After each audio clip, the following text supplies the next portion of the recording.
안녕하십니까. 커말 2급 필기 강사 권우석입니다. 자, 2014년 3회 컴퓨터 일반 기출문제 풀이를 시작을 하겠습니다. 자, 기출문제 풀이하기 전 간단하게 이제 안내 말씀 좀 드리고요. 들어가도록 하겠습니다. 자, 2급 필기는요. 강의가 두 가지가 있습니다. 정규 과정이 있고요. 자, 지금 여러분들이 듣고 계시는 기출 풀이 강의 이렇게 나뉘어져 있습니다. 자, 정규 과정은요. 이론 설명 그리고 그 다음 기출문제 풀이하는 그런 방식이 되겠습니다. 그러니까 바로 기출문제 풀이하는 것이 아니고요. 이론적인 설명을 먼저 드리고요. 충분히 이해를 하는 상태에서 기출문제를 풀이하는 그런 방식이 되겠습니다. 그래서 개인에 따라서 이제 그 학습하는 스타일이 좀 다를 수 있습니다. 좀 이해를 해서 이제 문제 풀이를 하는 것을 좀 선호하시는 분들은 이제 정규 과정을 들으시면 되고요. 기출문제 풀이하면서 바로바로 문제하고 이제 정답을 기억을 하면서 학습하는 방식으로 준비를 하겠다. 그런 분들은 기출풀이 강의로 해서 충분히 합격이 가능합니다. 그래서 기출풀이 강의가 지금부터 시작이 될 건데요. 기출풀이 강의라고 해서 무조건 암기하는 스타일은 아닙니다. 여러분들 뭐 출판사 교재를 가지고 학습을 하실 때는 암기를 할 수밖에 없는데요. 지금 여러분들 듣고 계시는 그 강의는요. 단순히 암기를 통해서 문제를 풀이하는 방식이 아니고요. 이해를 하실 수 있도록 이해를 해서 응용할 수 있도록 자 어려운 문제가 나온다 하더라도 응용해서 풀이를 할 수 있도록 그 정도 수준까지 제가 설명을 드릴 겁니다. 자 그렇지만 너무 깊게는 말씀드리지 않을 겁니다. 너무 깊게는 설명드리진 않고요. 이제 문제 풀이하는데 필요한 정도 수준으로 해서 그 정도 수준으로 해서 제가 설명을 드리겠습니다. 자 너무 깊게 있게 말씀을 드리면은 학습하는데 많은 시간이 소요가 될 수가 있습니다. 그래서 문제 풀이하고 합격할 수 있는 그 수준까지만 제가 설명을 드리겠습니다. 자 그래서 커말 2급 필기는요 한 3일 정도만 투자를 하시면은 누구나 합격할 수 있도록 그렇게 진행을 하도록 하겠습니다. 다음 중 컴퓨터에 저장되는 이미지 파일 포맷인 레스터 방식에 대한 설명으로 옳지 않은 것은 자 레스터 방식이 무엇인지 여러분들 아셔야 되는데 여러분들이 뭐 이미지 파일들 많이 다루실 겁니다. 이미지 파일 중에서 뭐 GIF도 있고요, JPG도 있고요, 뭐 BMP 파일, 뭐 이런 여러 가지 파일 형태들을 접하게 될 겁니다. 자, 그런데 이런 파일 형태에 따라서 크게 두 가지로 나뉘게 됩니다. 비트맵이 있고요, 벡터가 있어요. 자, 그림을 통해서 차이점 말씀을 드리겠습니다. 자, 그림, 이미지가 이렇게 있죠. 자, 이미지가 있는데, 왼쪽에 있는 축소된 형태의 이미지를 봤을 때는, 비트맵과 벡터의 차이점을, 이제 구분하기 좀 어렵습니다. 하지만 확대를 해보면요. 확대를 해보면은, 이렇게 바깥쪽에 이렇게 계단식으로 이렇게, 좀 거칠게 표면이 만들어지는 그런 이미지가 있을 겁니다. 이게 비트맵이에요. 그리고 이제 확대를 했는데도 깔끔하게 보이는 그런 이미지가 있을 겁니다. 자, 그 이미지 방식이 이제 벡터 방식이 되는 겁니다. 일단 크게 설명을 드리면 이 차이점이 있는 거예요. 그래서 비트맵 같은 경우에는 왜 이렇게 확대를 하면은 계단식으로 이렇게 울퉁불퉁하게 보이냐면은 비트맵은 픽셀, 자, 작은 점으로 이미지를 만든 겁니다. 그래서 이 점을 확대를 하게 되면은 이렇게 이제 테두리 부분이 이제 거칠게 표시가 되는 겁니다. 그래서 여러분들이 보통 보는 이미지가 이제 비트맵 방식이라고 보시면 돼요. 사진 있죠, 사진. 여러분들이 디카르에서 찍는 사진. 자, 그런 것들이 다 비트맵 형식이 되는 겁니다. 자, 그럼 차이점 분명히 있겠죠. 설명을 드릴게요. 자, 일단 비트맵은요, 다른 그 말로 레스터 이미지라고 얘기합니다. 레스터 이미지. 자, 이번 문제가 레스터 방식이라고 얘기를 했잖아요. 자, 이게 비트맵에 대한 설명이 되는 겁니다. 비트맵. 그러니까 문제에서는 비트맵 방식에 대한 설명으로 옳지 않은 것은 이렇게 나올 수도 있고, 레스터 방식에 대한 설명으로 옳지 않은 것은 이렇게 나올 수도 있습니다. 같은 문제입니다. 자, 비트맵은요, 고용량, 고해상도 사진을 얻을 수 있는 그런 형식이 되겠습니다. 작은 점으로, 자, 픽셀, 화소라고 얘기를 하죠. 작은 점으로서 그림을 이루는 이미지 파일 형식이고요. 자, 벡터 같은 경우에는 고용량, 고해상도가 아니고요. 저용량, 그리고 단순 도형. 자, 지금 보시는 하트 모양, 이런 단순한 도형은 벡터 방식으로 표현이 가능합니다. 그렇지만 복잡한 이미지 같은 경우에는 벡터로 조금 어려워요. 그래서 저용량, 단순 도형은 벡터 방식이 적합하다. 그렇게 기억을 하시면 됩니다. 자, 점과 점을 연결하는 직선이나 곡선을 이용하는 이미지 구성 방식입니다. 그러니까 비트맵은요, 점을 찍어서 이미지를 만드는 거고요. 벡터 방식은 자, 이 위치값, 이 위치값, 이 위치값을 이렇게 곡선이라든지 직선으로 해서 이렇게 연결하는 방식이 되는 겁니다. 그렇기 때문에 벡터 방식은 용량이 적을 수밖에 없어요. 왜 그래요? 자, 이 점의 위치값만 사실 가지고 있어도 뭐 직선이나 곡선을 이용하게 되면 이미지를 만들 수가 있습니다. 자, 이미지를 확대해도 테두리가 거칠어지지 않고 매끄럽게 표현되는 그런 특징이 있습니다. 자, 그림을 이해를 하시면 될 것 같아요. 자, 이렇게 뭐 다양한 그 형식들이 있습니다. 자, 비트맵은요, 여러 가지 이제 파일 확장자를 가지고 있습니다. GIF, 뭐 JPG, JPG, 그리고 PNG, 뭐 TIFF, BMP, 뭐 이런 여러 가지 확장자들이 있습니다. 그래서 대부분은 다 비트맵이라고 기억하시면 돼요. 아시겠죠? 자, 그런데 벡터 방식의 확장자 하나 있습니다. 꼭 기억을 하십시오. WMF라는 파일 형식이 있어요. WMF. 그래서 벡터의 V 하고요. WMF의 W. 자, 비슷한 알파벳으로 보시면 되겠죠. 자, 그렇게 기억을 하시면 오래 암기가 되실 겁니다. 그래서 벡터에 대한 파일 형식 하나는 꼭 기억을 하십시오. 자, 그러면 한번 문제 풀이 한번 해볼게요. 자, 레스터 방식이라고 얘기를 했기 때문에 비트맵, 자, 픽셀, 점 기억을 하셔야 됩니다. 자, 설명으로 옳지 않은 것은 자, 일반적인 우리가 접하는 이제 이미지 형태 생각하시면 됩니다. 자, 1번 주로 스캐너나 디지털 카메라를 이용해서 생성된다. 자, 우리가 이용하는 디지털 기기들 통해서 만들어집니다. 맞습니다. 2번 픽셀 단위로 이미지를 저장한다. 픽셀 맞고요. WMF는 윈도우즈에서 기본적으로 사용하는 레스터 파일 형식이다. 이거 아니죠. 일단 비트맵이 아니고 벡터 방식이잖아요. 그렇죠? 자, 그리고 여기서 윈도우즈에서 기본으로 사용하는 레스터 파일 형식. 자, 이 설명은요. BMP에 대한 설명이 되는 겁니다. BMP. 자, BMP는 윈도우즈를 여러분들 설치하게 되면 BMP 파일들이 많이 생성이 돼요. 그게 이제 기본 비트맵 파일 형식이 되는 겁니다. 자, 4번 파일의 크기는 자, 용량의 파일의 크기는 이미지의 해상도에 비례해서 커진다. 자, 사진의 해상도가 커지면 커질수록 용량은 어떻게 되겠습니까? 커질 수밖에 없죠. 그래서 4번은 맞는 설명이고요. 여기서 3번이 정답이 되겠습니다. 다음 중 컴퓨터에서 사용하는 소리 파일인 웨이브 파일에 관한 설명으로 옳지 않은 것은 자, 소리 파일, 뭐 대부분 여러분도 음악 들을 때는 mp3 파일 많이 이용을 하죠. .mp3 확장자를 가지고 있습니다. 자, 웨이브 파일도 확장자가 있는데요. .wave, WAV 확장자를 가지고 있습니다. 그래서 여러 가지 이제 소리를 나타내는 파일들 중에서 확장자가 이제 웨이브 확장자를 가지는 파일에 대한 그런 문제가 되겠습니다. 자, 설명을 좀 드리면요. 자, 웨이브 파일은요, 마이크로소프트 그리고 IBM 오디오 파일 포맷의 표준이 되는 겁니다. 그러니까 마이크로소프트하고 IBM에서 자, 이것을 표준으로 만든 거예요. 소리를 나타낼 때 자, 이 표준을 이용하자 그렇게 약속을 한 겁니다. 여러분들이 이제 사용하고 있는 운영체제 대부분 소리 확장자가 웨이브 파일로 되어 있습니다. 그것은 마이크로소프트에서 만들었기 때문에 그렇죠. 운영체제가. 자, 그리고 비압축의 특징을 가지고 있습니다. 자, 압축을 한다는 것은 자, 소리의 용량이 이만큼 있을 때 줄여서 압축을 한다 그런 뜻이 되는 겁니다. 자, 용량은 줄어들겠지만은 압축을 했을 때 음질도 그만큼 떨어질 수가 있겠죠. 자, 비압축을 한다는 얘기는요. 압축을 하지 않는다 그런 뜻이 되는 거고요. 압축을 하지 않을 때는 용량이 그만큼 보존이 될 겁니다. 원본 음질에 거의 유사하게 재생이 되겠죠. 자, 이런 특징을 가지고 있다는 것을 하나 기억을 하시고요. 자, 한번 보도록 하겠습니다. 자, 1번은 뭐 맞는 설명이고 2번 녹음 조건에 따라서 파일의 크기가 가변적이다. 가변적이다. 좀 더 길어질 수도 있고 작아질 수도 있고 그렇다. 자, 그런 특징 하나 기억을 하시고요. 자, 윈도우즈 미디어 플레이어로 파일을 재생할 수 있다. 당연한 얘기죠. 왜 그래요? 마이크로소프트에서 만든 거지 않습니까? 이 재생기가. 자, 그리고 높이, 길이, 색이 다양한 음악 기호가 정의되어 있다. 이것은 웨이브 파일에 대한 설명이 아닙니다. 이것은 미디 파일에 대한 설명인데요.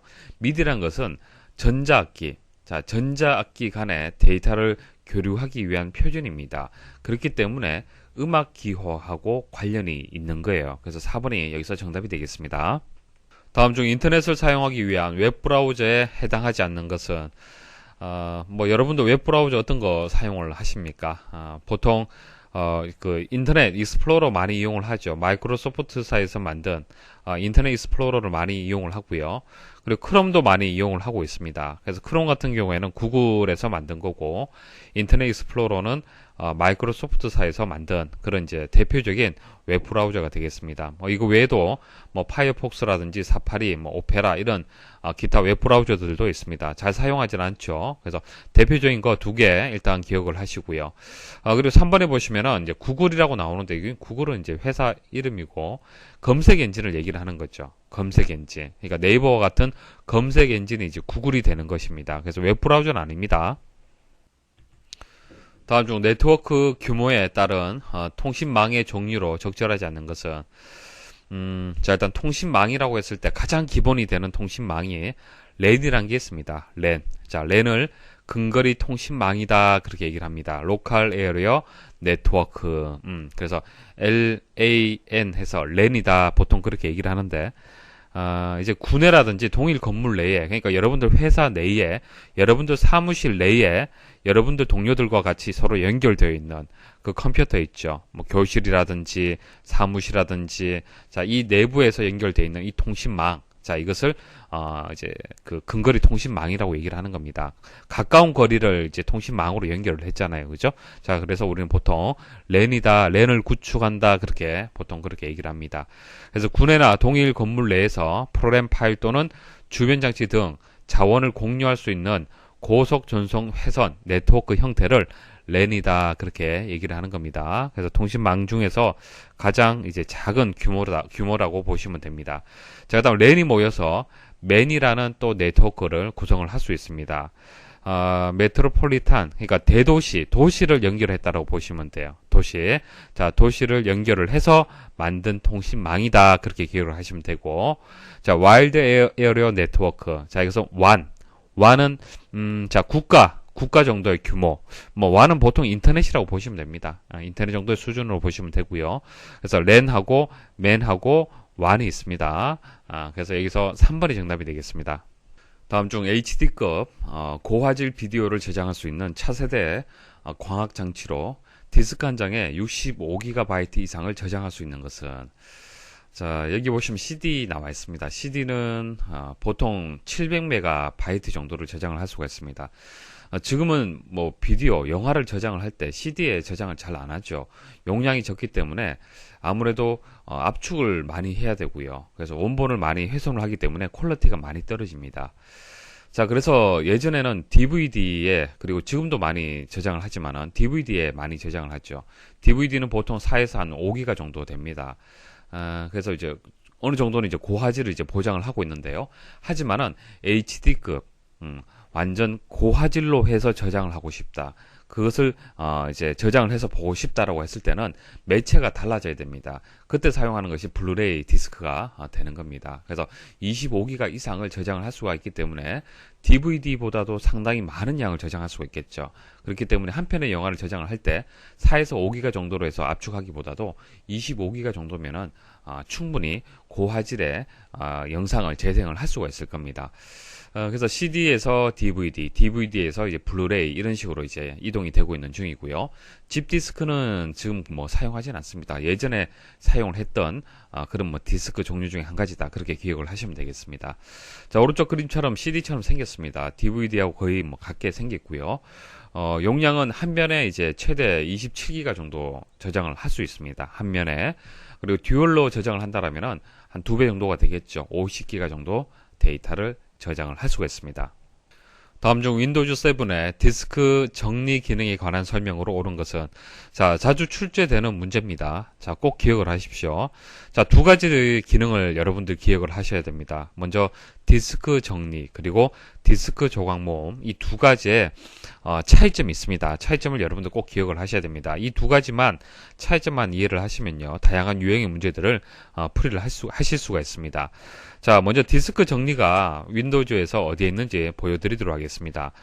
일단 시작 버튼 누르시고요. 자, 모든 프로그램으로 이동을 하시면은 보조 프로그램 있죠. 자, 보조 프로그램 이동을 하시면요, 시스템 도구가 있습니다. 자, 시스템 도구에 가시면은 여러 가지 기능들이 있는데요. 그 중에서 디스크 정리 그리고 디스크 조각 모음 이렇게 두 가지 기능에 대해서 설명 좀 드리겠습니다. 자, 일단 디스크 정리는요, 클릭을 하게 되면은 뭐 C 드라이브냐 뭐 D 드라이브냐 드라이브를 선택할 수 있도록 그렇게 되어 있습니다. 자, 디스크 정리를 어떤 경우에 이 기능을 이용하냐면요, 디스크의 여유 공간을 확보하기 위해서 필요 없는 파일들을 삭제할 때 그때 이용을 하는 겁니다. 여러분들이 사용하고 있는 이제 하드 디스크의 용량이 예를 들어서 1기가라고 가정을 하겠습니다. 자, 1기가예요. 근데 여러 가지 프로그램들을 설치를 하고요. 뭐 삭제하고 설치하고 그리고 뭐 인터넷 서핑을 또 많이 하다 보면은 불필요한 파일들도 많이 불필요한 파일들이 많이 이제 설치가 될 겁니다. 저장이 되고.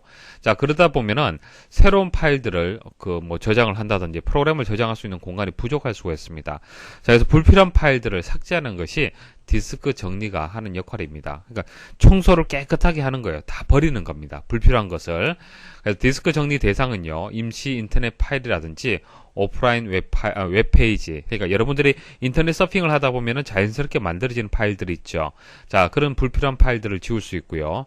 다운로드한 프로그램 파일이라든지 그리고 휴지통에 있는 파일들.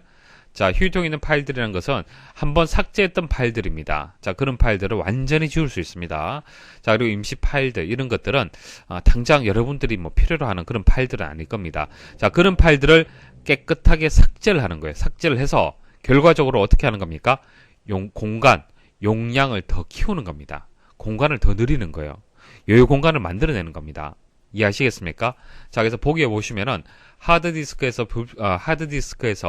불필요한 파일 수를 줄여 디스크의 여유 공간을 확보한다라는 것이 맞는 설명이에요. 그래서 디스크 정리라는 얘기가 나오면 반드시 공간이라는 개념을 생각을 하셔야 됩니다. 됐죠? 자, 그 다음 추가로 하나 더 말씀을 드릴게요. 자, 디스크 조각 모음이라고 있습니다. 자, 디스크 조각 모음이란 것은 말 그대로 조각 난 것을 모으는다, 그런 뜻이 되는 건데요. 자, 하드디스크를 이렇게 네모나게 한번 그려볼게요. 자, 이렇게 네모나게 이제 하드디스크에 이제 어떤 공간을 네모나게 제가 그려봤습니다. 자, 그러면 뭐 여러분들 게임 같은 거 설치 많이 하시잖아요, 그죠? 자, 게임 같은 거 설치를 하시면은 뭐 이 정도 공간 이렇게 차지를 했다 보겠습니다. 그 다음 또 프로그램 설치를 했어요. 자, 그 다음 또 프로그램을 또 이만큼 또 설치를 했습니다. 자, 이렇게 지금 설치가 되었습니다. 자, 이렇게 설치가 되어 있는데, 그 다음에 삭제를 했어요. 자, 게임 이 부분을 삭제를 했습니다. 그럼 이 공간이 어떻게 될까요? 남게 되겠죠. 여유 공간이 남는 거예요.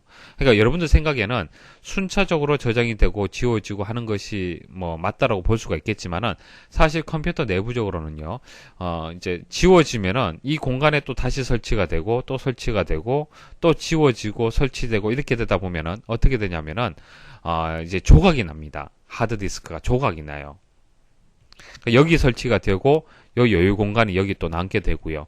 여기 설치가 되고 또 여유 공간이 여기 또 남고, 이런 식으로 최종적으로 저장이 됩니다. 그러니까 한번 파일이 설치가 되고 지워지지 않는다라면 순차적으로 이렇게 저장하면 되잖아요, 그죠? 자, 그런데 설치를 하고 또 지우고 설치하고 지우고 계속 반복하다 보면은 이렇게 조각이 납니다. 그래서 이렇게 조각이 났을 때는, 자, 1번 파일을 읽어드리고, 그 다음에 또 2번 파일 읽어드리려면 또 찾아서 2번 파일 읽어드려야 되고요.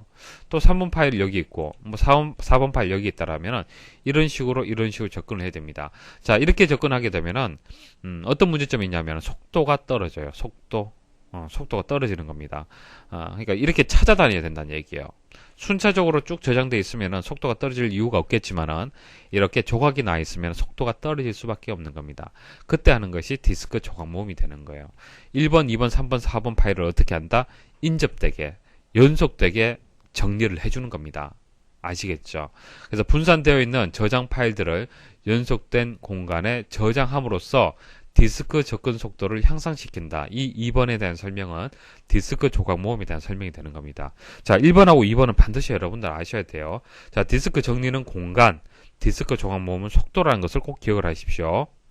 다음 중 유명 기업이나 금융기관을 사칭한 가짜 웹사이트나 이메일 등 개인의 금융정보와 비밀번호를 입력하도록 유도하여 예금 인출 및 다른 범위에 사용되는 수법인 것은 다들 들어보셨을 겁니다. 자, 보이스 피싱 많이 들어보셨죠? 자, 보이스 피싱 같은 경우에는 전화를 이용하는 방식이 되는 거고요. 뭐 전화라든지 여기 나와 있듯이 메일이라든지 뭐 가짜 웹사이트 이런 다양한 방법이 있습니다. 이것을 통칭해서 우리는 이제 피싱이다 그렇게 얘기를 하는 겁니다. 다른 보기도 같이 정리를 하겠습니다. 자, 웜 같은 경우에는 네트워크를 통해서 자신을 복제하고 전파하는 그런 악성 프로그램을 얘기를 하는 겁니다. 어떤 A라는 이제 그 정상적인 프로그램이 아니고요. 악성 프로그램이 있을 때 이것을 스스로 계속 이제 복제를 하는 거예요. 복제하고 전파하고 복제하고 전파하고 이런 악성 프로그램을 얘기를 하는 거고요. 뭐 해킹은 여러분 잘 아시겠지만은 유해한 영향을 끼치는 행위 자체를 해킹이다 그렇게 얘기를 하는 겁니다. 자, 피싱은 개인정보하고요. 낚시의 합성어가 되겠습니다.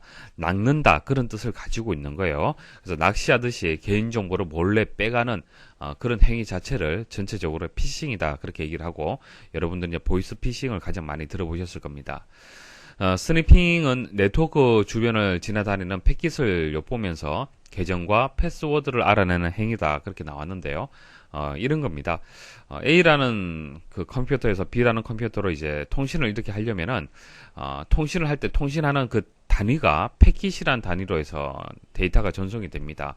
그러니까 여러분들이 만일 메신저를 이용한다. 그럼 메신저를 이용하는 그 정보가 이제 전송 회선을 통해서 전송이 될 때는 패킷이라는 단위로 해서 쪼개져서 보내지게 되는 겁니다. 그러니까 안녕하세요 하게 되면은 그게 패킷 1번, 2번, 3번, 4번 이런 식으로 단위로 해서 이제 전송이 되는데요. 이것을 해킹을 하는 거예요. 빼내는 겁니다. 그러면은 그때 만일 계정이라든지 패스워드가 많이 전송이 되고 있는 중이라면은 그것을 알아낼 수도 있겠죠. 그게 스니핑이 되는 겁니다. 다음 중 사용자의 기본 설정을 사이트가 인식하도록 하거나 사용자가 웹사이트로 이동할 때마다 로그인해야 하는 번거로움을 생략할 수 있도록 하여 사용자 환경을 향상시키는 것을 무엇이라고 하는가? 자, 쿠키라는 얘기 많이 들어보셨죠? 자, 쿠키라는 것이 여러분들의 정보를 기억하고 있는 그런 이제 뭐 정보라고 보시면 됩니다. 자, 인터넷 사용자에 대한 특정한 웹사이트의 접속 정보를 저장하고 있는 파일이고요. 인터넷 접속할 때 매번 아이디나 비밀번호를 입력하지 않아도 자동으로 로그인 할 수 있도록 해주는 그런 이제 파일이다라고 보시면 됩니다. 그러니까 여러분들 네이버 사이트에 들어와서 여러분들이 이제 그 네이버 사이트를 이용했던 그런 정보들이 있죠. 아이디하고 패스워드를 포함을 해서 그 정보들이 쿠키라는 파일에 다 저장이 됩니다. 그리고 뭐 기사 포스트 사이트 저장되고요. 그러니까 여러분들이 웹사이트에 이렇게 돌면서 이제 여러분들 했던 그런 이제 웹서핑했던 그런 정보들이 쿠키에 다 저장이 됩니다. 그래서 쿠키라는 거 하나 기억을 하시면 되겠습니다. 자, 그리고 여러분들이 인터넷을 이용을 할 때 문제가 있다. 그러니까 제대로 뭐 사이트가 보여지지 않는다든지 동영상 재생이 제대로 안 된다. 그랬을 때 쿠키를 삭제를 하면은 또 그 문제가 해결되는 경우가 있습니다. 쿠키에는 여러 가지 정보들을 가지고 있기 때문에 도움이 되는 경우도 있지만은 불편한 정보를 가지고 있음으로써 또 문제점이 또 생길 수도 있는 겁니다. 그래서 여러분들 웹서핑을 하다가 좀 문제가 있다 그랬을 때는 쿠키를 한 번씩 삭제해 주는 것도 좋은 방법이 되겠습니다. 다음 중 네트워크 연결을 위하여 사용하는 프로토콜에 대한 설명으로 옳지 않은 것은, 자, 프로토콜의 정의 먼저 말씀을 드릴게요. 자, 프로토콜이란 것은 컴퓨터 간에 정보를 주고받을 때의 통신 방법에 대한 규정을 얘기를 하는데요. 자, 사람들끼리도 프로토콜이 필요합니다. 자, 한국 사람하고 뭐 외국 사람이 있다라면은 이 서로 이제 통신을 하려면은 대화를 하려면은 한국 사람끼리는 한국어를 하면 되겠지만은 외국 사람끼리 또 대화를 하려면은 또 다른 언어가 또 필요할 거예요. 그렇죠? 한국어로 하든 뭐 영어로 하든 서로 이제 어떤 통신 방법이 맞아야만 커뮤니케이션 할 수가 있을 겁니다. 컴퓨터도 마찬가지예요. 만약 이게 LG 컴퓨터고요. 이게 삼성 컴퓨터다. 서로 제조 회사가 다르기 때문에 통신하는 방법이 다를 수가 있잖아요. 그래서 서로 통신을 할 때는 A라는 프로토콜을 이용을 해라 이런 식으로 만들어 둔 겁니다. 그게 이제 프로토콜의 개념이 되는 거예요. 우리가 인터넷을 이용을 할 때, 인터넷을 연결할 때 쓰는 가장 표준 프로토콜이 TCP/IP 프로토콜이 되는 겁니다.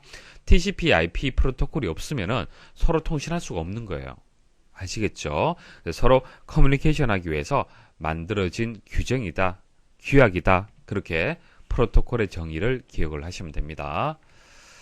자, 1번에 보시면은 통신을 원하는 두 개체 간에 무엇을 어떻게 언제 통신할 것인가에 대한 대약속한 통신 규정이다. 맞는 얘기고요. 그리고 아래쪽 얘기, 자, 4번은 바로 되겠네요. 인터넷을 사용하는 대표적인 프로토콜은 TCP/IP다. 자, 그래서 1번하고 4번은 맞는 얘기인데 2번하고 3번을 이해를 하시려면은 OSI 7계층이라는 프로토콜 계층을 여러분들이 알고 계셔야 됩니다. 그러니까 OSI 7계층이라는 것을 만들었어요. 만들어서 이렇게 프로토콜을 7단계로 만들었습니다. 7단계로 만들었어요. 자, 이렇게 단계로 이제 만든 이유가 A라는 사람하고 B라는 사람이 서로 메신저를 주고받으려고 하잖아요. 그죠? 메신저를 하는 겁니다. 뭐 카카오톡을 하든 메신저를 서로 주고받는데, 자, 메신저를 서로 주고받으려면, 메시지를 주고받으려면 어떤 것이 서로 맞아야지 서로 통신이 되겠습니까? 제일 먼저 물리 계층이 맞아야 되는 거예요. 그러니까 케이블로 연결이 되어 있고 모뎀이라든지 코덱이라든지 통신 장비가 서로 어떤 약속된 규약에 맞춰져 있어야만 통신이 가능하다는 얘기예요. 그렇죠? 여러분들 컴퓨터 본체에 보면은 통신 회선이 이렇게 연결되어 있을 거 아닙니까? 그 연결되어 있는 이 규약이 있을 거 아니에요. 그렇죠? 그게 공통된 어떤 그 약속 규약에 맞도록 만들어져 있어야만 B라는 컴퓨터에서도 이렇게 연결을 해서 똑같은 방식으로 서로 전송할 수 있는 거잖아요. 그죠? 그래서 물리 계층 같은 경우에는 물리적으로 연결하는 그 방식에 대해서 규정을 했는 거예요. 그게 일단 맞아야 되잖아요. 맞습니까? 그리고 쭉쭉쭉 올라가서 마지막 단계 7단계 7계층 같은 경우에는 응용 계층이 되는 겁니다. 그러니까 사용자 프로그램. 만약 그쪽에서 카톡을 쓴다라면은 여러분들도 카톡을 쓰고 있어야만 서로 통신할 수 있잖아요. 프로그램 맞습니까? 그래서 1계층부터 해서 7계층까지 있는 거고요. 1에서 3계층까지가 하위 계층, 이거 상위 계층 그렇게 보통 구분을 합니다. 자, 이거 먼저 물리 계층, 데이터 링크 계층, 네트워크 계층, 전송, 세션, 표현, 응용 이렇게 시험에는 그 7계층의 순서가 또 나올 수도 있어요. 그래서 이것을 암기를 하셔야 되는데 암기하시는 방법은요. 앞 글자만 기억을 하십시오. 물대내 전세표응, 물대내 전세표응 이렇게 첫 글자를 일단 기억을 하셔야 돼요. 나올 수가 있습니다. 자, 그럼 각각을 이제 특징을 제가 말씀을 드릴 건데 단순히 암기하지 마시고요. 제가 이해를 도와드릴게요. 자, 물리 계층은 조금 전 말씀드렸다시피 A 컴퓨터하고 B 컴퓨터하고 일단 물리적으로 연결되어 있어야 된다. 그것에 대한 규약이다. 말씀을 드렸고요. 자, 그 다음 데이터 링크 계층은요. 두 컴퓨터 간의 데이터 통신에 대한 규정을 얘기를 하는 겁니다. 자, A라는 컴퓨터하고 B라는 컴퓨터가 일단 물리적으로 연결되어 있습니다. 그 다음 서로 주고받으려고 하잖아요. 통신을 하려면 어떤 것을 생각을 해야 될까요? 에러 발생하지 않도록 에러 검출할 수 있도록 해야겠죠. 그리고 흐름, 데이터가 이렇게 흐르잖아요. 그죠? 그것을 또 제어할 필요가 있을 겁니다. 이런 것들을 데이터 링크 계층에서 만든 겁니다. 정의를 해둔 거예요. 그 다음 네트워크 계층. 자, 데이터 링크 계층은요. 두 컴퓨터 간에 지켜야 할 약속을 얘기를 하는 거고요. 네트워크는 뭡니까? 컴퓨터가 두 대만 있는 것이 아니죠. 여러 대의 컴퓨터가 이렇게 망으로 연결된 구조를 얘기를 하는 겁니다. 그래서 여러 컴퓨터끼리 서로 통신하려면은 어떤 것을 고민을 해야 될까요? 가장 대표적인 것이 경로를 설정할 수 있어야 될 겁니다. 자, 두 대끼리 서로 통신할 때는 경로란 개념이 없어요. 왜? 여기서 보낸다, 받는 측은 하나밖에 없잖아요. 하지만 네트워크에서는 여기서 보낸다라고 했을 때는 이렇게 경로가 달라지는 겁니다. 그리고 이쪽으로 전송을 할 때도 이렇게 전송할 수도 있고 이렇게 전송할 수도 있고 이렇게 전송할 수 있잖아요. 그렇죠? 그래서 네트워크 계층에서는 경로의 개념이 들어갈 수밖에 없는 겁니다. 자, 됐습니까? 자, 그 다음 전송 계층에서는 실제 전송하기 위한 규정을 얘기를 하는 거고요. 세션 계층 같은 경우에는 데이터 교환을 관리하기 위한 규정. 자, 동기를 조절한다. 이런 특징이 나오는데 무슨 얘기냐면은 서로 데이터를 이렇게 전송을 하잖아요. 그죠? 동기를 조절한다는 얘기는요. 서로 눈을 맞춰주는 거예요. 여러분들이 대화를 할 때, 다른 사람하고 대화할 때 서로 눈을 맞추면서 서로 호응을 해주면서 대화를 하는 거잖아요. 그죠? 마찬가지입니다. 데이터를 서로 주고받을 때도 서로 맞춰줘야 되는 거예요. 자, 표현 계층 같은 경우에는 데이터를 그냥 무작정 순수하게 보내면 안 되겠죠. 암호화를 해야 되고 코드화 해야 되고 압축할 필요가 있을 겁니다. 자, 응용 계층은 조금 전 말씀드렸다시피 이런 프로그램들을 얘기를 하는 겁니다. 자, 그럼 문제 한번 보도록 하죠. 자, 이번에 보시면은 OSI 7계층 모델의 세 번째 계층. 자, 일단 머리 첫 글자만 아시면 이것은 답인지 아닌지 선택할 수가 있겠죠. 다른 건 모른다 하더라도 물대네라도 알고 계시면은, 그죠? 자, 이게 1, 2, 3이잖아요. 근데 3이라고 얘기했으면 네트워크 계층이 맞는데, 여기서 데이터 링크 계층이라고 얘기를 했기 때문에 2번이 정답이 되는 겁니다.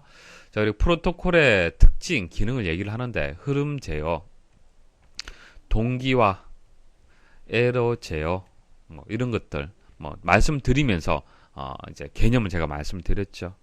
이런 것들이 프로토콜의 기능이구나라고 기억을 하시면 됩니다. ASCII 코드는 한 문자를 표시하는데 7개의 데이터 비트와 1개의 패리티 비트를 사용한다.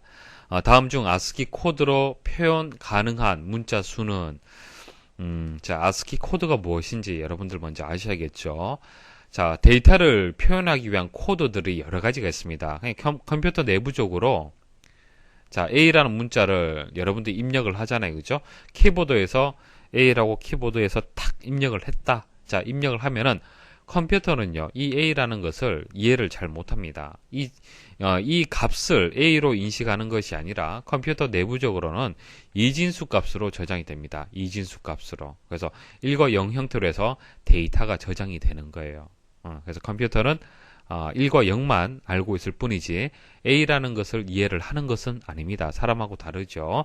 자, 이런 식으로 데이터를 표현하기 위한 코드가 여러 가지 있는데 그 중에서 가장 대표적인 것이 ASCII 코드라는 게 있습니다. ASCII 코드라는 게 있고 여기서 ASC라고 되어 있는 게 있죠. 이게 아메리칸 스탠다드 코드의 약자가 되는 겁니다. 그래서 미국 표준협회에서 만든 그런 이제 그 코드다 그렇게 기억을 하시면 되고 자, 그 코드의 크기가 7비트로 되어 있어요. 7비트. 자, 아래쪽 그림 한번 보십시오. 하나, 둘, 셋, 넷, 다섯, 여섯, 7개의 비트로 되어 있습니다. 그러니까 하나의 비트로 자, 컴퓨터 내부적으로 이제 그 정보를 저장을 할 때 가장 작은 단위가 비트입니다. 비트. 하나의 비트로 해서 표현할 수 있는 정보의 가지수가 금방 말씀드렸다시피 0 아니면 1이잖아요. 그렇죠? 하나의 공간이 있다라면 컴퓨터는 이진수 방식을 이용을 하기 때문에 여기에 0이 저장되거나 1이 저장이 될 수가 있습니다. 그래서 1비트는 정보를 표현할 수 있는 가지수가 몇 가지가 될까요? 2가지가 되는 거예요. 1비트는 2의 1승 1비트가 되기 때문에 1승이 되면서 2개의 정보를 표현할 수가 있습니다. 그럼 2비트면 어떻게 될까요? 자, 2개의 비트가 있습니다. 정보를 표현할 수 있는 가지수 어떤 거 있습니까? 00, 01, 10, 11이죠. 그래서 이게 2승이 되고요. 2의 2승은 4가 되는 겁니다. 자, 이런 식으로 쭉 계산을 해보면 돼요. 문제에서 7개의 데이터 비트로 구성이 된다고 얘기를 했잖아요. 그럼 결과적으로 어떻게 될까요? 2의 7승이 되는 겁니다. 자, 2의 7승은요, 128이에요. 128. 그래서 정답은 이제 128이 되는 겁니다. 이해하시겠죠? 자, 나머지 추가 설명 좀 드려볼게요. 이건 통신 제어용으로 이용이 되고요. 주로 이제 여러분도 사용하고 있는 PC에서 사용하는 이제 코드 방식이 되겠습니다. 그래서 A라는 이제 문자가 들어가면요. 컴퓨터 내부적으로는 1, 0, 0, 0, 0, 0, 1 형태로 해서 들어가줘요. 이게 1입니다. 이렇게 들어가면 1로 인식을 해요. 그리고 문제 보면은 한 개의 패리티 비트를 사용한다라고 되어 있죠. 그러니까 패리티 비트가 하나 이렇게 한 개의 비트가 들어갑니다. 한 개의 비트. 그러니까 ASCII 코드는요, 총 8개의 비트로 되어 있지만 실제 데이터가 저장되는 공간은 7개의 비트로 되어 있습니다. 그래서 패리티 비트는 뭐냐면 오류를 검출하기 위한 비트가 되는 거예요. 그러니까 A라는 문자를 자, 이거 송신 측에서 수신 측 자, 다른 컴퓨터로 전송할 수 있잖아요. 여러분들 메신저 통해서 여러분들 안녕하세요라고 문자 보낼 거 아닙니까? 그럼 수신 측에서 이 오류를 검사를 한다는 얘기예요. 검사를 하기 위해서 필요한 비트가 페리티 비트가 되는 겁니다. 되겠죠? 그래서 실제 데이터가 저장되어 있는 비트는 아닙니다. 다음 중 파일 삭제 시 파일이 휴지통에 임시 보관되어 복원이 가능한 경우는, 자, 휴지통, 바탕화면에 휴지통 다 있을 겁니다. 여러분들 방에도 휴지통 있죠. 같은 개념이에요. 여러분들 작업을 하는 중에, 자, 중요한 파일을 잘못해서 삭제할 수도 있잖아요. 그렇죠? 그래서 삭제를 했을 때는 완전히 삭제가 되는 것이 아니라 일단 휴지통에 저장이 되는 겁니다. 휴지통. 그래서 그 휴지통에 있는 저장된 파일 중에서 복원이 필요한 경우에는 얼마든지 복원을 할 수가 있습니다. 자, 그래서 휴지통은요, 삭제한 파일을 일시적으로 보관하는 장소고요. 필요시 복원이 가능합니다. 그래서 실수를 방지하는 그런 목적을 가지고 있습니다. 자, 그림을 통해서 그 작동되는 원리를 말씀을 좀 드려볼게요. 메커니즘 말씀을 드리겠습니다. 뭐 바탕화면이 됐든 뭐 C 드라이브나 뭐 D 드라이브나 여러분들 컴퓨터 내부에 있는 파일이 하나 있습니다. 자, 이 파일을 키보드에서 딜리트 키를 누르잖아요. 그죠? 그러면 그 파일은 휴지통으로 이동이 되는 겁니다. 자, 이동된 이 파일은 복원할 수 있죠. 휴지통 열어서 해당 파일을 선택을 해서 또 복원을 할 수가 있습니다. 이렇게 이제 되돌릴 수가 있는 거죠. 자, 그런데 딜리트 키를 누를 때 키보드에 있는 Shift 키 있죠. 이거 같이 누르게 되면 어떻게 되냐면은 휴지통으로 되는 것이 이동하는 것이 아니라 완전 삭제가 돼요. 완전 삭제. 복원 안 됩니다. 완전히 삭제를 할 때는 딜리트 키에다가 Shift 키를 같이 눌러주시면 되는 겁니다. 자, 그리고 휴지통에 있는 파일을 완전히 삭제하고 싶다. 그때는 또 한 번 그 파일을 선택을 해서 딜리트 키를 누르게 되면 완전 삭제가 되는 겁니다. 이해를 하시겠죠? 어떻게 돌아가는지. 자, 그런데 복원이 무조건 가능한 것은 아니고요. 복원이 불가능한 경우가 있습니다. 보통 여러분들 이제 그 하드디스크에 있는 파일들을 지웠을 때는 다 휴지통으로 저장이 됩니다. 그렇기 때문에 복원이 가능해요. 자, 그런데 플로피 디스크. 자, 플로피 디스크는 지금 사용하지 않습니다. 과거에 사용을 했었습니다. A 드라이브라는 이제 플로피 디스크를 이용을 했는데, 자, 이런 플로피 디스크라든지 USB 메모리. 그러니까 과거에는 플로피 디스크를 많이 이용을 했는데 지금은 다 USB 메모리를 이용을 하죠. 자, USB 메모리라든지 네트워크 드라이브. 자, 네트워크 드라이브라는 것은 여러분들 컴퓨터를 뭐 A라고 하겠습니다. 여러분들 친구, 자, B라는 컴퓨터가 있다고 가정을 할게요. 자, 여러분들 컴퓨터에서 B라는 그 친구의 컴퓨터를 여러분들 하드디스크처럼 이용을 할 수 있어요. 그게 네트워크 드라이브가 되는 겁니다. 마치 여러분들 컴퓨터 내부에 있는 하드디스크인 것처럼 이용할 수 있는 거. 그게 네트워크 드라이브가 되는 겁니다. 자, 그런데 이런 것들은 결과적으로 뭐예요? 여러분들 하드디스크는 아니잖아요. 그쵸? 외부에 있는 거잖아요. 외부에 있는 파일을 지웠을 때는 휴지통으로 저장이 안 됩니다. 그때는 복원이 불가능해요. 자, USB 메모리에 있는 파일이 있죠. 한번 지워 보십시오. 그 복원 안 됩니다. 자, 그다음 명령 프롬프트 도스 창에서 파일을 삭제한 경우. 자, 이게 또 뭐냐면은 자, 여기 보시면은 시작 누르시고 검색 상자 이렇게 나오잖아요. 여기서 cmd라고 입력하고 엔터 한번 입력을 해 보십시오. 자, 이렇게 입력을 하셔도 되고, 자, 시작에서 모든 프로그램에서 자, 보조 프로그램. 자, 보조 프로그램 가게 되면은 명령 프롬프트라고 있습니다. 이거 실행하셔도 됩니다. 자, 여기서 여기서는 이제 키보드만 이용할 수 있어요. 그 키보드를 이용을 해서 삭제하는 명령을 이용을 해서 파일을 삭제할 수 있습니다. 자, 이렇게 삭제를 해버리면은 또 복원이 안 된다는 얘기예요. 자, 이것을 도스창이라고 보통 얘기를 하는데, 예전에 윈도우즈라는 운영체제가 나오기 전에 마우스를 이제 사용하지 않고 키보드로 해서 모든 것을 이용을 했었습니다. 그래서 파일을 삭제를 할 때는 삭제하는 명령어를 알고 있어야만 삭제를 할 수 있었습니다. 자, 이렇게 삭제를 하게 되면 복원이 안 된다는 얘기예요.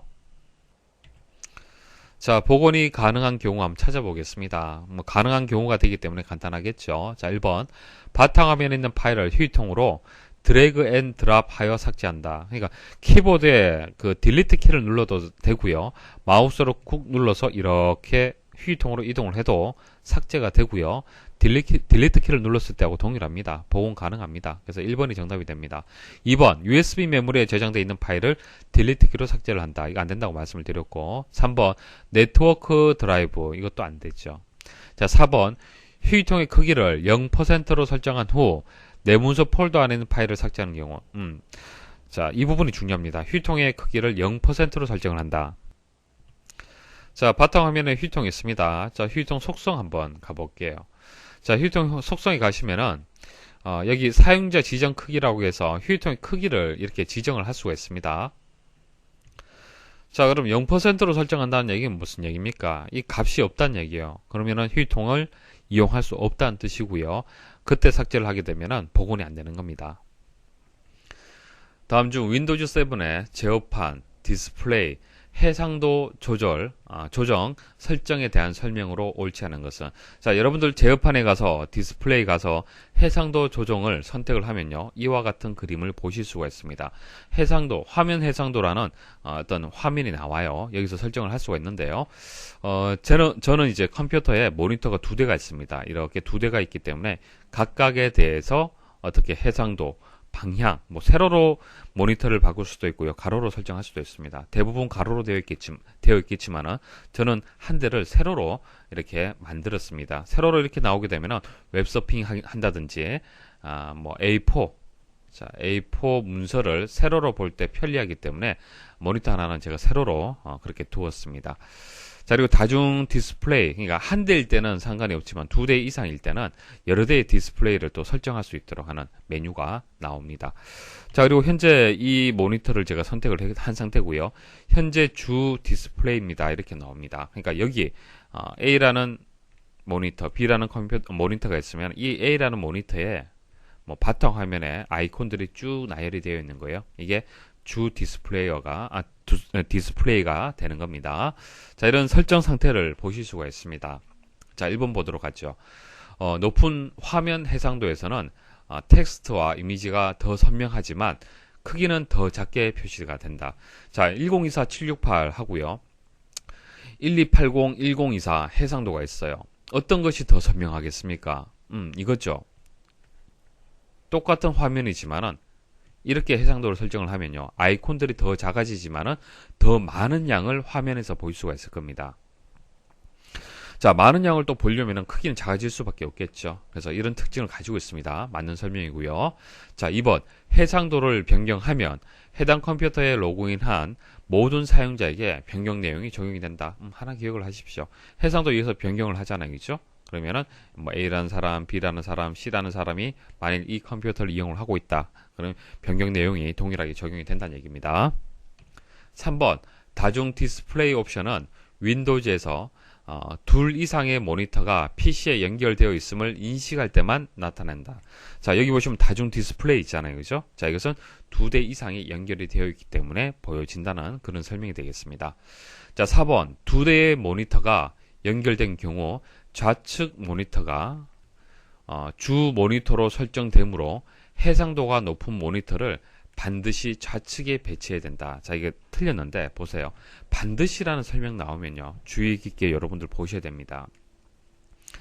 자, 지금 여기 보시면은 2번에 이게 주 디스플레이가 맞는데 1024-768로 제가 설정을 했어요. 그러니까 해상도를 높게 설정한 것이 아니라 낮게 설정을 했고요. 이것은 제가 예전에 썼던 15인치 모니터가 되는 겁니다. 그러니까 최근에 구입한 것은 이거 1번이에요. 사실은. 1번이 더 좋다는 얘기입니다.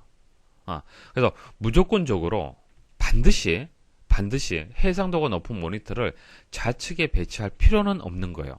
그것은 사용자 편리에 따라서 배치를 하면 되는 겁니다. 그래서 4번이 정답이 되겠습니다. 다음 중 윈도우즈 7의 폴더 옵션에서 설정할 수 있는 작업에 해당되지 않는 것은 숨긴 파일 및 폴더를 표시할 수 있다. 자, 폴더 옵션에 가시면은 보기 탭이 있습니다. 보기 탭에 보시면은 여러분들이 숨긴 파일, 폴더를 설정할 수 있을 거고요. 거기서 그것을 표시를 할 거냐, 표시하지 않을 거냐라는 것을 선택을 할 수 있습니다. 자, 2번 색인된 파일에서는 파일 이름뿐만 아니라 내용도 검색하도록 설정할 수 있다. 내용 검색 가능합니다. 자, 여기서 일단 색인에 대한 정의 먼저 말씀을 드릴게요. 색인. 자, 색인 어디서 보셨습니까? 책을 보시면은 책 보면은 뭐 1에서 500페이지까지 내용이 있는 책이 있습니다. 그러면은 여기서 내가 원하는 내용을 찾기 위해서는 이 500페이지를 순차적으로 이렇게 볼 수는 없잖아요. 그죠? 그래서 책에 보면은 목차도 있지만은 색인도 있습니다. 색인. 뭐 뒷면에 있는 경우도 있고 앞면에 있는 경우도 있는데 여기서 키워드, 뭐 커말이라고 키워드가 몇 페이지에 있는지 그리고 뭐 정보 처리가 몇 페이지에 있는지 뭐 이런 식으로 그죠? 여러분들이 데이터를 그러니까 페이지를 어떤 내용을 빨리 찾을 수 있도록 색인 페이지가 있을 거예요. 그 개념하고 동일한 겁니다. 그러니까 여러분들 컴퓨터 내부에 C 드라이브도 있고 D 드라이브도 있잖아요. 그죠? 여기에 여러분들 각종 정보들, 여러분들 각종 데이터들이 저장이 쭉 되어 있을 거예요. 그러면 여러분들이 여기 찾잖아요. 그죠? 검색을 한다라면은 C 드라이브 쭉 다 찾고 D 드라이브 쭉 다 찾으면은 물론 되죠. 되지만은 이렇게 찾는 것은 책에서 1페이지에서 500페이지까지 있는 이 책에서 찾고자 하는 내용을 순차적으로 찾는 거하고 똑같은 거예요.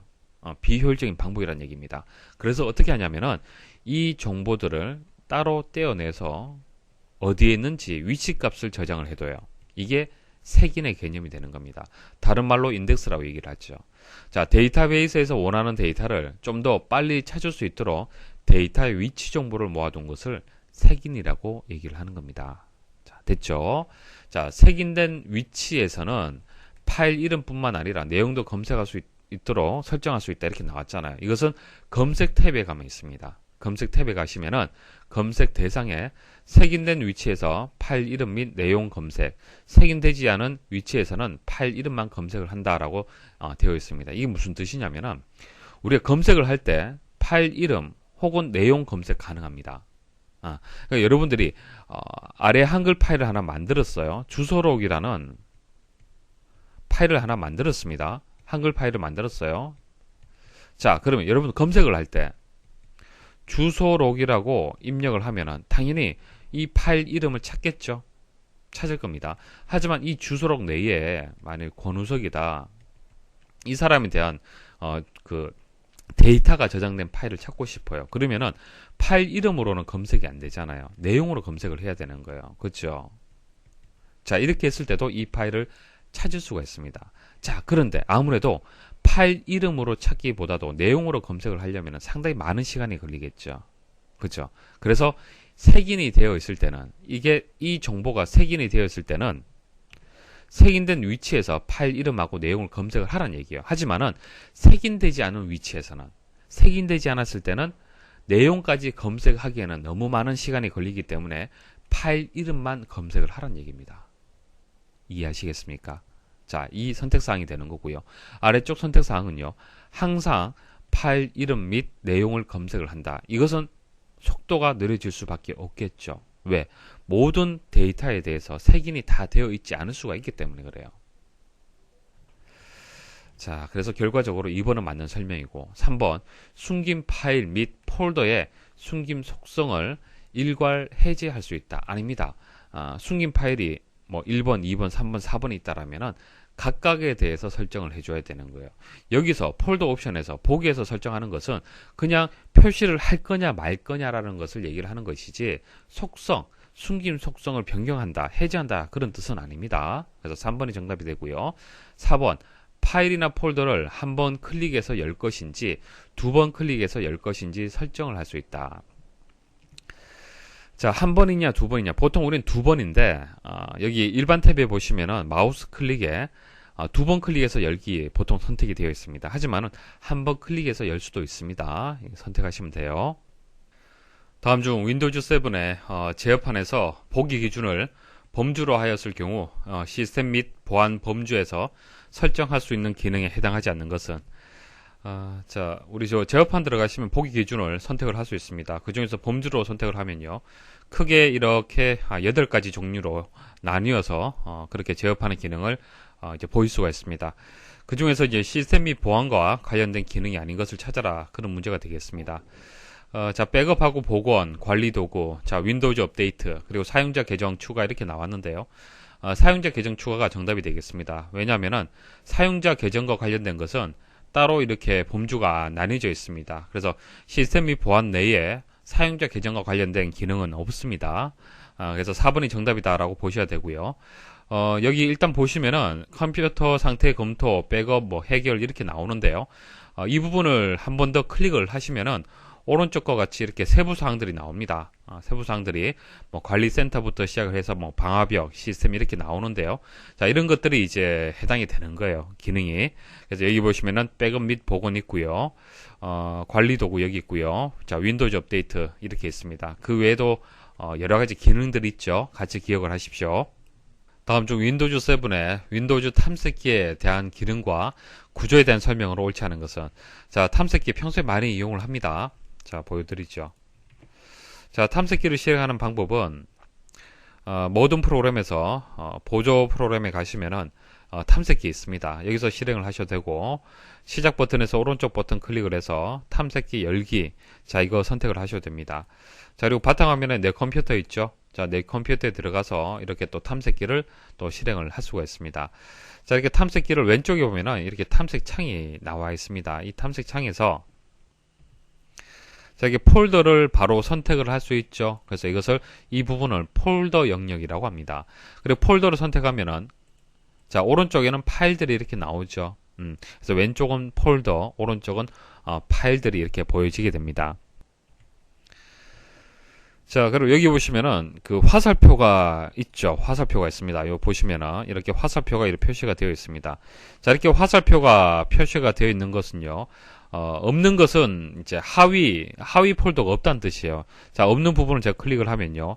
내용이 없죠. 폴더가 없는 거고요. 자, 이렇게 화살표가 있는 것은 클릭을 하면은 이렇게 폴더가 있는 것입니다. 그것을 이제 표시를 한 거고요. 자, 그리고 현재 여기 HWP70의 폴더에 위치해 있습니다. 자, 이 상태에서 상위에 있는 폴더로 이동을 하고 싶다. 그때는 키보드에서 백스페이스 키 있죠. 백스페이스 키를 한번 눌러 보십시오. 눌러 보시면 이렇게 상위로 해서 이렇게 이동이 됩니다. 자, 그리고 이쪽에 보시면 구성이 있습니다. 구성에서 레이아웃 이동을 하시면요. 여러 가지 설정할 수 있는 기능들이 있습니다.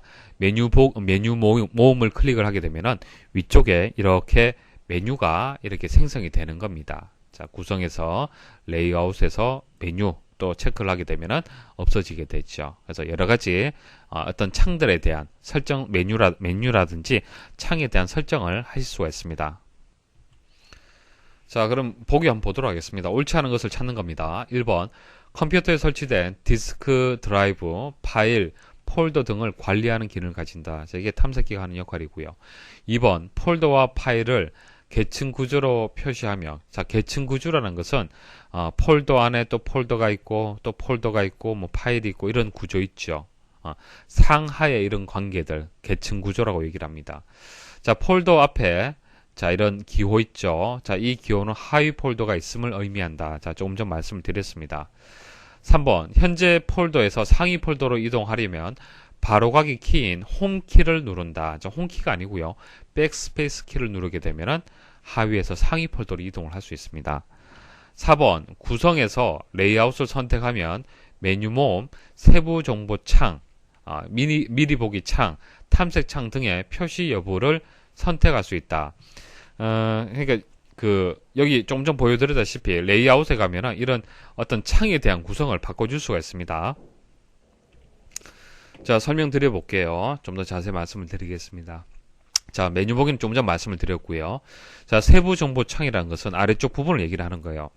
이 파일을 선택하면 이 파일에 대한 세부 정보가 아래쪽에 표시가 됩니다. 이것을 이제 보이게 할 거냐 말 거냐 이것을 선택을 할 수 있다는 얘기입니다.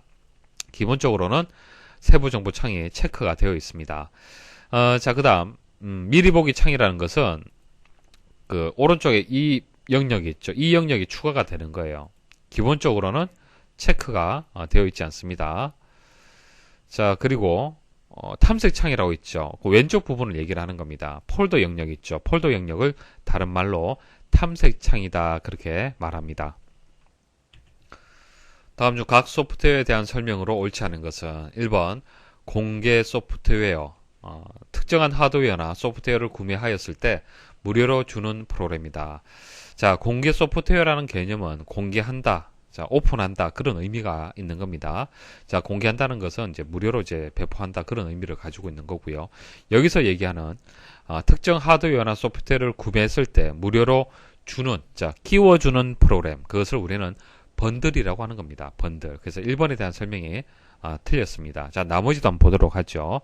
자, 쉐어웨어라는 것은 쉐어는 뭡니까? 공개, 배포의 의미를 가지고 있죠. 그래서 정식 프로그램을 구매하도록 유도하기 위해서 사용 기간이라든지 기능을 좀 제한을 해서 배포하는 거예요. 그래서 기능이라든지 사용 기간을 좀 제한을 해서 배포하는 것을 쉐어웨어라고 하는 겁니다.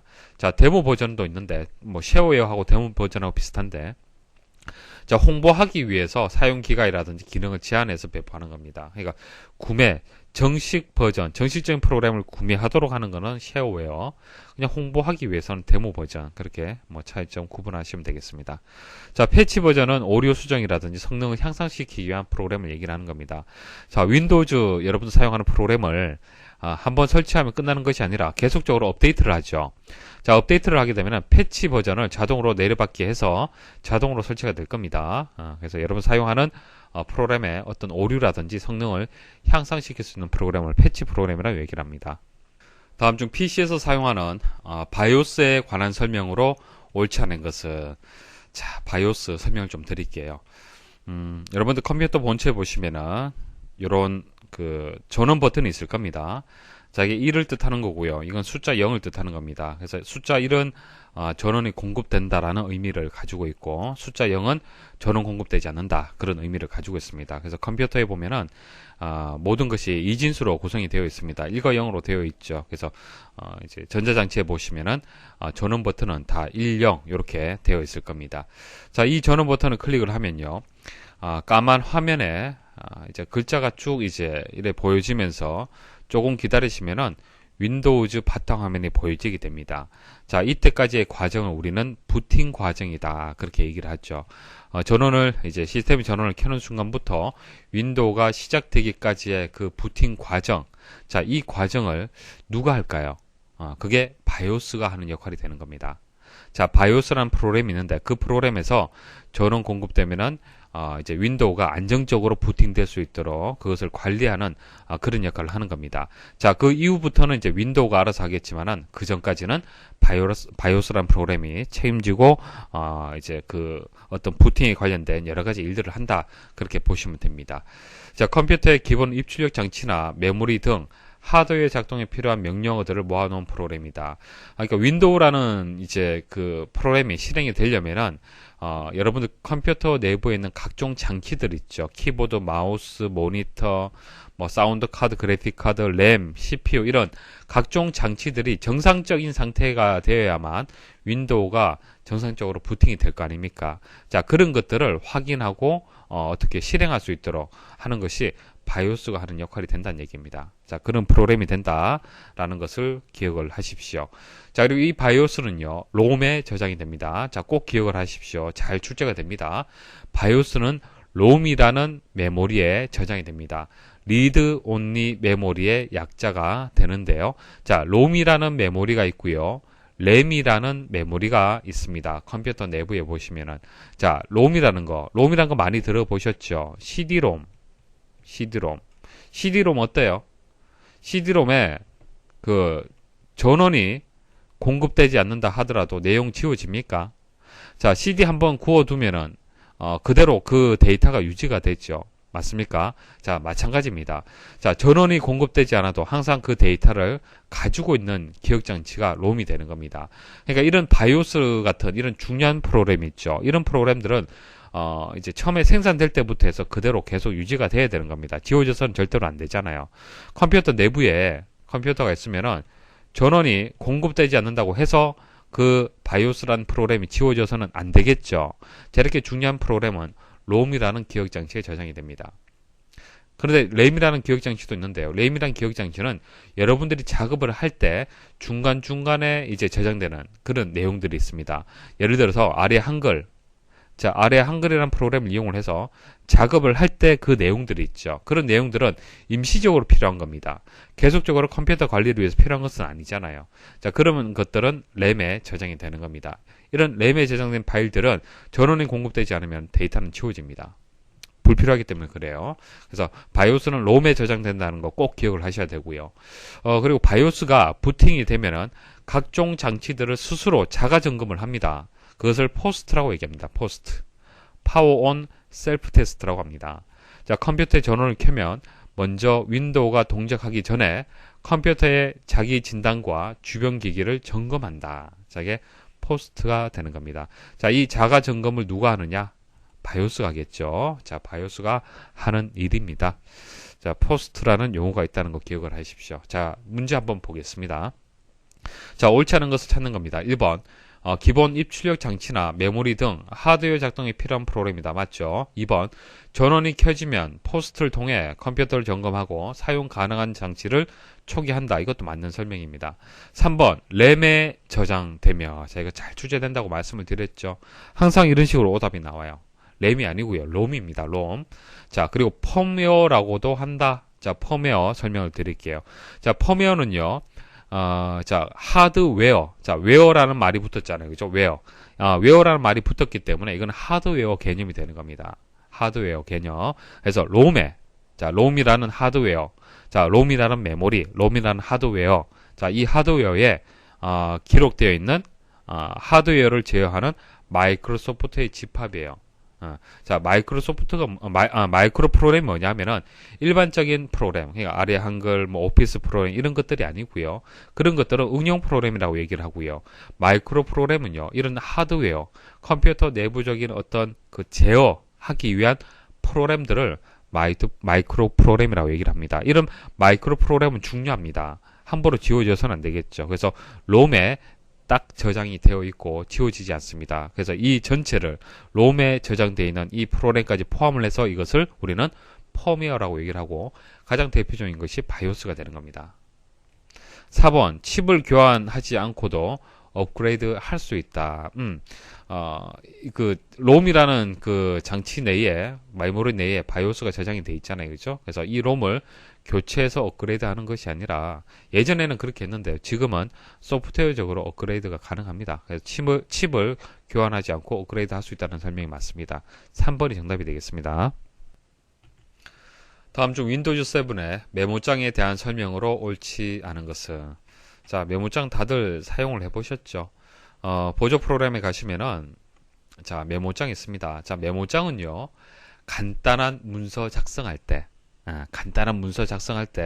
그때 이용되는 프로그램이 되겠습니다. 메모장 설명드리겠습니다. 자, 메모장은 아래 한글과 같은 워드 프로세서보다는 이제 기능이 좀 떨어지는 겁니다. 그래서 간단한 문서를 작성할 때 그때 이용이 되고요. 서식이 필요 없는 간단한 문서 또는 웹페이지를 만들 때 사용할 수 있다. 자, 웹페이지는 인터넷 페이지 있죠.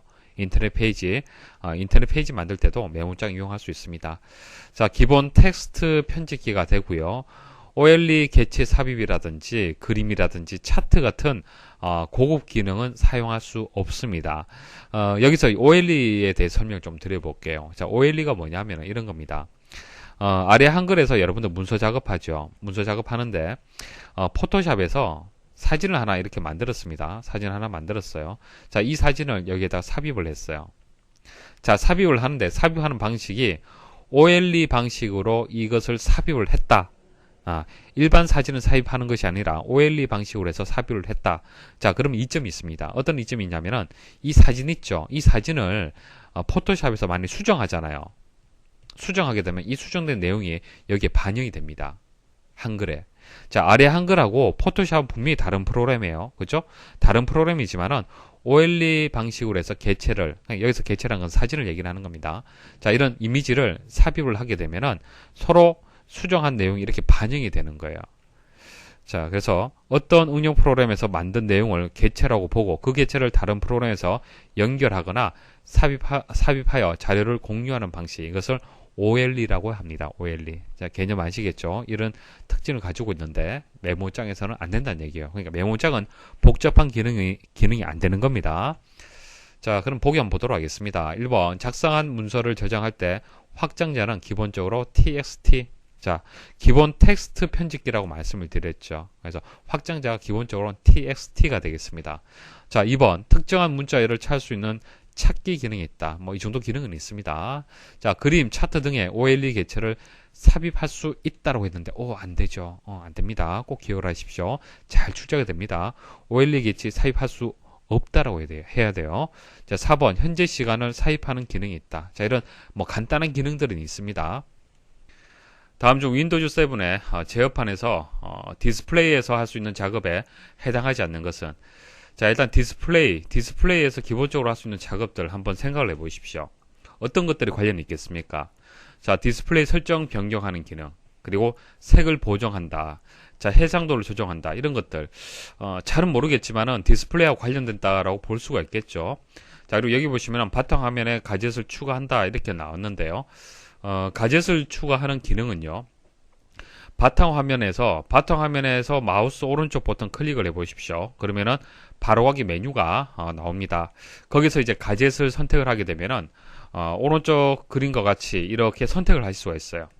그러니까 바탕화면에다가 CPU 측정기라든지 뭐 날씨를 알릴 수 있는 그런 큰 아이콘 모양의 가젯을 보실 수가 있습니다. 그래서 이런 것들을 추가하는 것은 디스플레이에서 추가하는 것이 아니고요. 바탕화면 바로가기 메뉴에서 추가를 할 수가 있습니다. 자, 그리고 가젯은 특별한 이름이 없는 소도구, 이제 부속 이런 의미가 있습니다. 윈도우에서 바탕화면에 사이드바에 들어가는 작은 프로그램 이렇게 나왔는데 그냥 바탕화면에서 보여지는 작은 프로그램이다 그렇게 보시면 됩니다. 자, 스마트폰에도 보시면은 가젯 기능이 있죠. 자, 그 스마트폰에 이제 바탕화면에 보시면은 실시간으로 날씨라든지 뭐 시계라든지 일정 이런 것들을 추가를 할 수가 있습니다. 같은 개념으로 보시면 되고요. 그리고 제어판에서 디스플레이 가시면은 이런 기능들을 선택을 하고 조정을 할 수가 있습니다. 해상도 조정하고 색 보정하고 디스플레이 설정 변경을 하고요. 그리고 텍스트를 크기를 혹은 뭐 조정할 수 있는 이런 메뉴들이 있습니다. 다음 중 데이터를 효과적으로 이용할 수 있도록 저장, 갱신, 조작, 검색할 수 있도록 검색할 수 있는 응용 소프트웨어를 의미하는 것은, 자, 프로그램을 찾는 건데요. 데이터를 효과적으로 이용할 수 있는 프로그램을 찾아라, 그런 문제가 되겠습니다. 여기서 정답이 되는 것은 이제 2번이 정답이 되겠습니다. 데이터베이스 관리 시스템. 자, DBMS라고 보통 얘기를 합니다.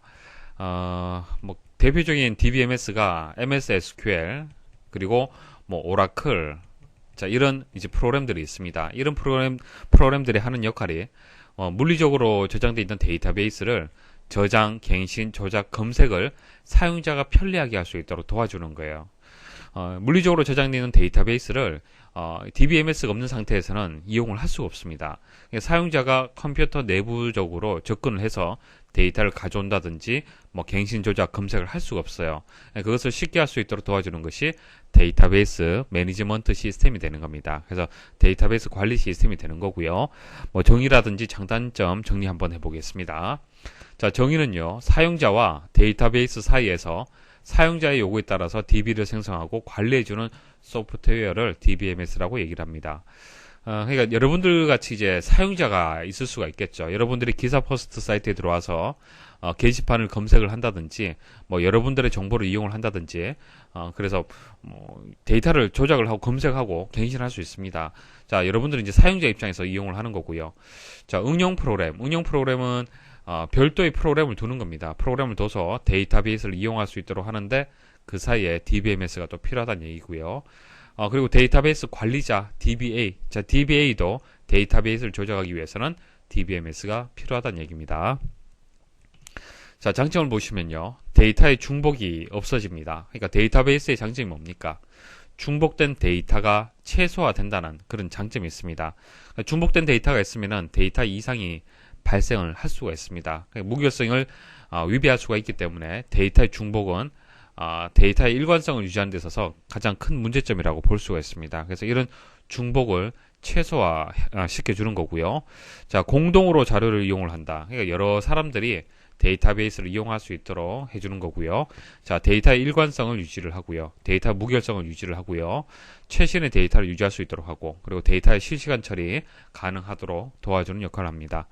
자, 단점은요, DBMS를 잘 다루는 전문가가 좀 많이 부족하고요. 그리고 전산화를 하는데 비용이 증가가 좀 됩니다. 그러니까 이런 프로그램을 추가로 이용을 해야 되기 때문에 비용이 많이 들 수밖에 없고요. 그리고 시스템이 좀 복잡해지는 그런 단점이 있습니다. 그러니까 이런 여러 가지 장점을 가지기 위해서는 분명한 단점은 있겠죠. 복잡하고 어떤 비용 면에서 단점이 있습니다. 그리고 복구 회복이 어렵고요. 자료 처리가 복잡하다는 그런 단점이 있습니다. 하지만은 이런 장점들 때문에 이제 어쩔 수 없이 이런 단점을 해결을 하면서 이용을 할 수밖에 없습니다. 자, 여기까지 해서 기출문제 풀이를 마치도록 하겠습니다. 어땠습니까? 많이 어려웠습니까? 혹시 모르는 문제 있죠? 이해가 안 되는 문제들 뭐 있을 수 있습니다. 하지만은 그와 유사한 문제들을 앞으로 계속적으로 풀이를 할 겁니다. 걱정하지 마시고 모른다 하더라도 일단 지나가십시오. 지나가시고 모든 강의를 다 수강하고 난 뒤에 모르는 문제들 다시 한번 보시면은 그때 다시 이해가 될 겁니다. 그래서 많은 문제들을 계속 반복해서 앞으로 풀이가 되기 때문에 너무 걱정하지 마시고 다음 강의를 이어서 바로 들어주시면 됩니다.